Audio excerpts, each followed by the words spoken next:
जनाजे की चारपाई में मैयत को डाला गया, मैयत को कब्रिस्तान लेके जाया जा रहा है। रिश्तेदार मैयत की चारपाई को कांधा दे रहे हैं, बेटा कांधा दे रहा है, पोता कांधा दे रहा है, भतीजा कांधा दे रहा है, भांजा कांधा दे रहा है।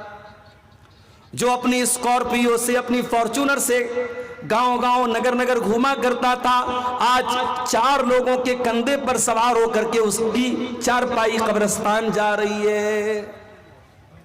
कब्रिस्तान पहुंच गया, कब्र तैयार है, कब्र में मैयत को उतारा जा रहा है।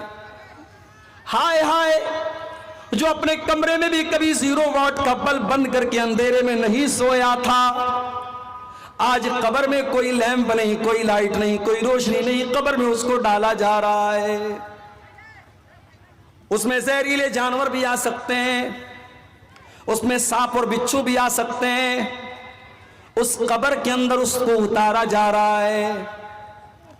कब्र में उतारा गया, बेटे की आंखों में आंसू है। बेटा अपने बाप से बहुत मोहब्बत करता है, मगर बेटा अपने बाप की कब्र में जाने को तैयार नहीं है। बीवी अपने शौहर से बहुत मोहब्बत करती है। 4 महीना 10 दिन तक बीवी इद्दत गुजारेगी। शौहर का जनाजा जा रहा है, बीवी बहुत रो रही है, मगर बीवी ये नहीं कह सकती, ओ लोगों मेरे शौहर के साथ मुझे भी कब्र में लेके चले जाओ। नहीं नहीं, वहां न बीवी काम आएगी, न बच्चे काम आएंगे, न दौलत काम आएगी। वहां आपका ईमान काम आएगा, वहां आपका अमल काम आएगा। अल्लाह के नबी फरमाते हैं, जब इंसान को मौत आती है 3 चीजें उसके पीछे पीछे जाती हैं। माल जाता है, औलाद जाता है, औलाद जाती है, अमल जाता है। मरते ही माल अपना रिश्ता तोड़ देता है। जैसे ही सांस की डोर थम गई, जैसे ही दिल की धड़कन रुक गई, माल ने रिश्ता तोड़ दिया, माल दूसरों का हो गया। औलाद कब्र तक साथ देती है, लेकिन कब्र में मिट्टी डालने के बाद औलाद भी चली जाती है। अब कब्र में जब मुनकर नकीर आएंगे और आपसे सवाल करेंगे, मन रब्बू का, तेरा रब कौन है? मन नबियों का, तेरे नबी कौन है? माँ दीनों का, तेरा दीन क्या है? मेरे प्यारे भाइयों, उस कब्र की तारीकी में इन 3 सवालों का जवाब आपको खुद ही देना पड़ेगा, खुद ही देना पड़ेगा।